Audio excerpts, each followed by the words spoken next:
या बैठकीसाठी उपस्थित असलेले महाराष्ट्र राज्याचे लोकप्रिय मुख्यमंत्री माननीय एकनाथ शिंदे साहेब, महाराष्ट्र राज्याचे आदरणीय उपमुख्यमंत्री देवेंद्र फडणवीस साहेब, राज्य मागासवर्ग आयोगाचे सन्माननीय अध्यक्ष न्यायमूर्ती सुकरे साहेब, राज्य मागासवर्ग आयोगाचे सर्व सन्मानित सदस्य आणि महाराष्ट्र राज्याचे माननीय मुख्य सचिव नितीन राणे साहेब, मी आपल्या सर्वांचं या बैठकीला स्वागत करतो. पत्रकार बंधूंचं देखील स्वागत करतो. तर मराठा समाजाचं सामाजिक, शैक्षणिक आणि आर्थिक मागासलेपण हटण्यासाठी राज्य शासनाने राज्य मागासवर्ग आयोगाला टर्म ऑफ रेफरन्स केला होता. त्या अनुषंगानं राज्य मागासवर्ग आयोगाने आज सर्वेक्षण पूर्ण करून त्यांचा अहवाल माननीय मुख्यमंत्री महोदयांना सादर करण्यासाठी या ठिकाणी आपण ही बैठक आयोजित केली आहे.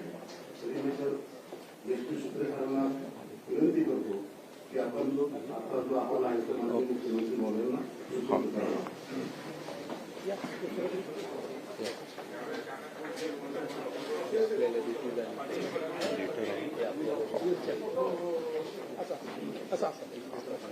या सिंगल वॉल्यूम घेतलं काढून गेलं हे कंटा आवाज आला पाहिजे आता.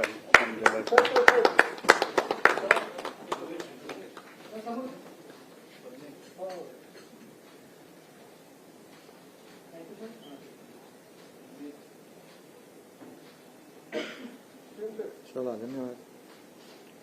Thank you sir. थँक्यू.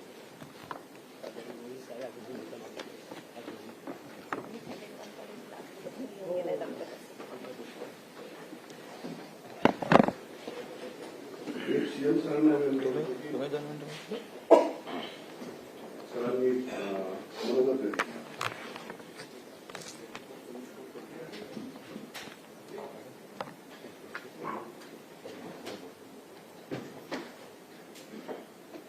सुकरे साहेबांना काय बोलायचं नाही ना? सुकरे साहेबांना काय बोलायचं? आपल्याला बोलायचं. शुक्रे साहेब आपण बोलला थोडं काय कसं ते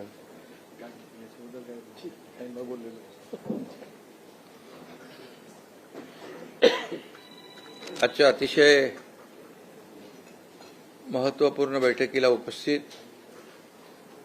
राज्याचे लोकप्रिय उपमुख्यमंत्री देवेंद्र फडणवीसजी, आपले मागासवर्ग आयोगाचे अध्यक्ष जस्टिस सुकरे साहेब आणि सर्व, मी नावं घेत नाही, आयोगाचे सर्व सदस्य आणि मुख्य सचिव, अतिरिक्त मुख्य सचिव आणि भांगे,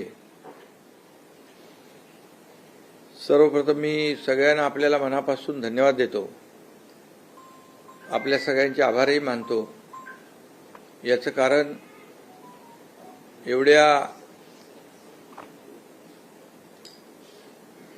जलद गतीने एवढा मोठा सर्वे आपण पूर्ण केला. मराठा समाजाचं शैक्षणिक आणि सामाजिक आर्थिक मागासलेपण तपासण्यासाठी राज्य शासनाने राज्य मागास वर्गाला टर्म्स ऑफ रेफरन्स दिला होता आणि त्याप्रमाणे राज्य मागास वर्ग आयोगाने अतिशय वारफुटिंगवर, मी म्हणेन डे नाईट काम केलं आणि जवळपास यामध्ये 3.5 ते 4 लाख लोक डे नाईट काम करत होते. आणि आपल्याला यामध्ये अनेक लोकांनी मदत केली, जे यापूर्वी देखील देवेंद्र फडणवीसजी मुख्यमंत्री असताना जे मराठा समाजाला आरक्षण दिलं होतं आणि ते सुप्रीम कोर्टात टिकलं होतं, हायकोर्टामध्ये, आणि दुर्दैवाने सुप्रीम कोर्टामध्ये ते रद्द झालं. पण हायकोर्टामध्ये जे आणि मराठा समाजाला आरक्षण देण्यासंदर्भात ज्यांनी ज्यांनी त्यावेळेस सहकार्य केलं होतं, या सगळ्यांची मदत आपल्याला या कामामध्ये मिळाली. आणि त्यामध्ये मागासवर्ग आयोग, सुक्रे साहेबांनी आणि त्यांच्या टीमने ज्या ज्या गोष्टींची, ज्या ज्या यंत्रणांची आवश्यकता होती, त्या सर्व यंत्रणा यामध्ये कामी आणल्या, त्यांचं सहकार्य घेतलं. आणि आज हा अतिशय महत्त्वाचा असा अहवाल या ठिकाणी शासनाला त्यांनी सुपूर्द केलेला आहे. सदर अहवाल मंत्रिमंडळाच्या बैठकीमध्ये ठेवला जाईल आणि त्यामध्ये सादर करून शासन निर्णय घेईल. आणि त्यासाठी विशेष अधिवेशन 20 फेब्रुवारीला आपण जाहीर केलेला आहे. त्या अधिवेशनामध्ये या बाबतीमध्ये चर्चा होईल. या कामामध्ये जिल्हाधिकारी, विभागीय आयुक्त, मनपा आयुक्त आणि त्यांची सगळी टीम ही काम करत होती. आणि जवळपास 2.25 कोटींपेक्षा जास्त कुटुंबांचं सर्वेक्षण यामध्ये करण्यात आलं. त्यामुळे मी पुन्हा एकदा सांगतो की आदरणीय सुक्रे साहेब आणि त्यांच्या टीमचं मनापासून मी अभिनंदन करतो. ज्या पद्धतीने काम झालेलं आहे त्यामुळे आम्हाला शासनाला विश्वास आहे की मराठा समाजाला शैक्षणिक आणि सामाजिक मागासलेपणावर टिकणारं, कायद्याच्या चौकटीत बसणारं आरक्षण ओबीसीला कोणताही धक्का न लावता, इतर समाजावर कुठलाही अन्याय न करता या ठिकाणी मराठा समाजाला देय असलेलं टिकणारं आणि कायद्याच्या चौकटीत बसणारं आरक्षण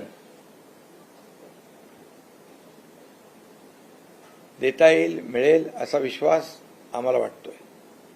त्यामुळे मी पुन्हा एकदा आपल्या सगळ्यांना मनापासून, आज जास्त बोलणं या ठिकाणी उचित नाही, आपण आम्हाला अहवाल दिलेला आहे, सुपूर्द केला आहे, त्यासाठी खूप आपण सगळ्यांनी मेहनत परिश्रम घेतलेले आहेत.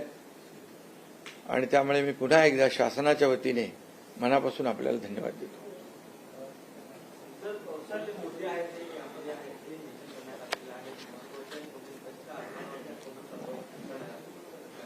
काय ते आता आयोग अहवाल आमच्याकडे आलाय. अहवाल आता आम्ही मंत्रिमंडळाच्या बैठकीत ठेवू. त्यानंतर याच्यामध्ये सगळ्या गोष्टी स्पष्ट होतील. मराठा समाजाला आरक्षण मिळाल्यानंतर जे आता ओबीसी मध्ये काही मराठा समाजाची लोक म्हणजे कुटुंब आहेत ते ओबीसी मध्ये गेलेले आहेत. आता हे जे मराठा समाजाचं स्पेशल आरक्षण असेल ते त्यांना लागू होईल नाही. याच्यामध्ये मराठा समाजाला आरक्षण आपण देताना जे तुम्ही म्हणाला ते कुणबी दाखल्यांचा विषय, ज्याच्या जुन्या नोंदी कुणबी आहेत 1967 पूर्वीच्या, त्या जुन्या नोंदीचा कायदा आहे पूर्वीचा, आपण काय नवीन केलेला नाही. आणि त्याप्रमाणे जुन्या नोंदी ज्या आहेत त्याचा वेगळा नियम आहे, कायदा आहे. आता हे मराठा आरक्षण जे आहे हे आरक्षण पूर्णपणे ज्यांना कुठल्याही नोंदी नाहीत आणि जे आपण पूर्वी मराठा समाजाला आरक्षण दिलं होतं त्याप्रमाणे हे आरक्षण देण्याचा निर्णय सरकारने घेतलेला आहे. सर, मागच्या काळात सुप्रीम कोर्टाने काही त्रुटी ज्या आहेत त्या दाखवल्या होत्या, त्या त्रुटी आता या अहवालात दूर झालेल्या आहेत का? आता ते अहवालामध्येच ते आता आयोगाने काम केलं ना, म्हणून तर मी त्यांना धन्यवाद दिलेत की ते सगळंच त्यांच्या समोर होतं. आता त्याच्यावर मी आज बोलणं उचित नाही. सीएम साहेब पहिले कॅबिनेट समोर मांडतील. पहिला अधिकार कॅबिनेटचा आहे. कॅबिनेट त्याच्यावर सविस्तर चर्चा करेल. मग त्यातले जे मुद्दे आहेत ते सीएम साहेब आपल्या पुढे नंतर देतील सगळे. सर, मनोज जरांगे म्हणजे उपोषणाला बसलेले आहेत. याच संपूर्ण मागणीला घेऊन आता या उपोषणासाठी तुम्ही काय सूचना द्याल त्यांना? कधीपर्यंत? नाही, खरं म्हणजे मी एवढंच सांगू इच्छितो की आता 20 तारखेला विशेष अधिवेशन आहे. त्याच्या अगोदर कॅबिनेटमध्ये चर्चा होईल. सरकार एकदम सकारात्मकपणे काम करते. सरकारची भूमिका स्पष्ट आहे आणि सरकारची भूमिका पहिल्या दिवसापासून अतिशय स्पष्ट आहे की मराठा समाजाला टिकणारं कायद्याच्या चौकटीत बसणारं आरक्षण मिळालं पाहिजे. ओबीसी समाजाला, इतर समाजाला धक्का न लागता ते मिळालं पाहिजे, ही भूमिका आहे. आणि त्याप्रमाणे ज्या जुन्या कुणबी नोंदी तपासण्याचं काम देखील आंदोलकांच्या मागणीनुसार केलं. जस्टिस शिंदे कमिटी अपॉइंट केली आणि त्याप्रमाणे कुणबी नोंदी देखील सापडल्या. त्यांना प्रमाणपत्रही त्या ठिकाणी देण्याचं काम सुरू केलं होतं. आणि त्यामुळे एक सकारात्मक सरकार असताना आंदोलनाची भूमिका घेणं मला वाटतं उचित नाही. आणि त्यामुळे त्यांनी आंदोलन देखील मागं घेतलं पाहिजे. आज जेव्हा काही त्याच्यामध्ये अडथळे होते, काही बाबी अस्पष्ट होत्या अगोदरच्या GR मध्ये, त्या देखील आम्ही सुटसुटीत सुलभपणे दाखले कसे मिळतील ज्यांच्या कुणबी नोंदी जुन्या आहेत त्यांना. त्यामुळे सरकार पूर्णपणे सकारात्मक आहे आणि त्यामुळे आंदोलकांनी सरकार सकारात्मक असल्यामुळे आंदोलन एकतर करायला नको होतं. दुर्दैवाने ते झालं. परंतु आता त्यांना आव्हान आहे की सरकार हे सगळ्या गोष्टी करतंय आणि त्यामुळे आंदोलन मागे घ्यावं अशा प्रकारची विनंती माझी. या आवारानंतर जरी मराठा समाजाला कुणबीमधून आरक्षण देणं आणि ओबीसीमध्ये जरी आरक्षण देण्याचा मार्ग मोकळा झाला तरी ओबीसी समाज त्यावरती नाराजीची भूमिका व्यक्त करतोय. त्यांना कसं सरकार हाताळणार? नाही, यामध्ये मी पहिल्यांदाच सांगितलं की सरकारची भूमिका कुठल्याही समाजाचं आरक्षण काढून दुसऱ्या समाजाला देण्याची भूमिका नाही. ही भूमिका अगदी पहिल्या दिवसापासून आम्ही मांडतोय आणि जे काय आम्ही निर्णय घेतोय ते कुठलेही निर्णय इतर समाजावर अन्याय होऊन मराठा समाजाला न्याय देण्याचं काम त्या ह्याच्यातून होईल असं कुठलंही आम्ही, शेवटी सगळे समाज आम्हाला एकच आहे, एक समान आहे. त्यामुळे ही भूमिका सरकारची पहिल्या दिवसापासून स्पष्ट आहे. आणि काही ओबीसी नेत्यांनी बघितलं, ते नोटिफिकेशन पाहिलं आणि त्याच्यामध्ये त्यांनी पाहिल्यानंतर त्यांनी भूमिका सकारात्मक स्पष्ट केलेली आहे. त्यामुळे आणखी ज्यांचा काही गैरसमज असेल तोही दूर होईल. धन्यवाद. धन्यवाद. चीफ सेक्रेटरी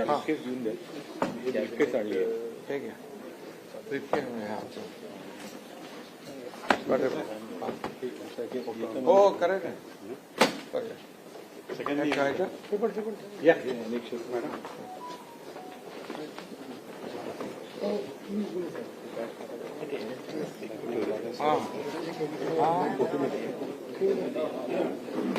त्याला बंद करा आणि त्यांच्या ताब्यात देऊ.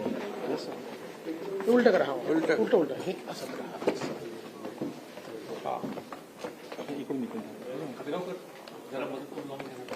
लागलं. हा, हे असं करा. हे चांगलंच. अच्छा, ते कोणाला द्यायचं आपण? तुम्ही घ्या आणि मग तुम्ही चीफ सेक्रेटरीला द्या. वजनदार आहे खूप. आणि सेक्रेटरी साहेब थँक्यू.